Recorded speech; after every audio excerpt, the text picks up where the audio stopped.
Hey guys, welcome back to LadyCode. So today I'm comparing the Lorac Unzipped palette and the Tartlet in Bloom palette because I realized they're like almost exactly the same. So here is the Tartlet in Bloom palette and here is Lorac Unzipped, and I will put them up together.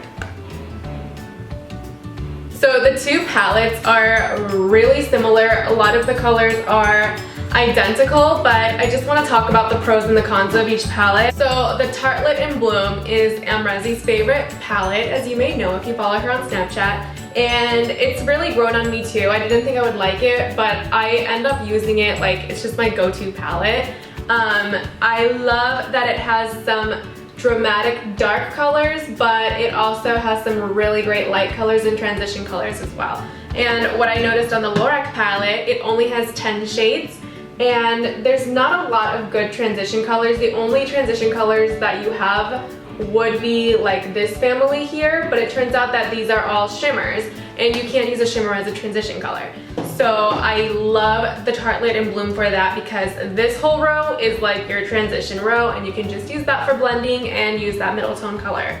I also love that Tartlet in Bloom has 12 colors instead of 10, but I have to say that the Lorac formula is just a little bit better than the Tartlet. Bottom line, the Tartlet in Bloom formula, I'm saying that the Lorac is better, but it's not that big of a difference. So if you were gonna get one palette, I strongly recommend the Tartlet in Bloom palette because you get more colors, you get more variety of colors, you get your transition colors, you get your dark dramatic colors, and I realized that the dark color on the Lorac palette is not that great. So I'm just gonna go ahead and swatch it for you. This is the darkest color on the Lorac, and that's how it comes out. And the darkest color on Tartlet is, whoa.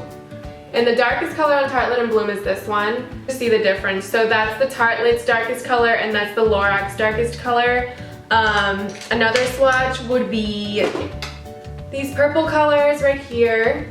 So that's the color of the Tartlet in Bloom, the deep purple swatch. It's called Leader.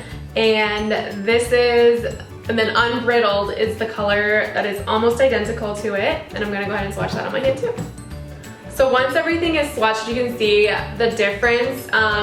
The Lorac formula for all of the colors, except for that one dark brown color that I just swatched, is way better than the Tartlet one. So right here, I just swatched Unbridled right here, and then this is from the Lorac palette, and then this is Leader from the Tartlet palette. So they're supposed to be identical, but you can see how much creamier this one went on. It was just so much more pigmented, but they're still so similar, so you can work with it, all right? So bottom line, I love the Tartlet in Bloom better. It has the right amount of each color, and it has enough options of each color for you to create some pretty different looks. The Lorac is better formula, but again, it's not that big of a difference. So if you're gonna get one of the two, I recommend Tartlet in Bloom.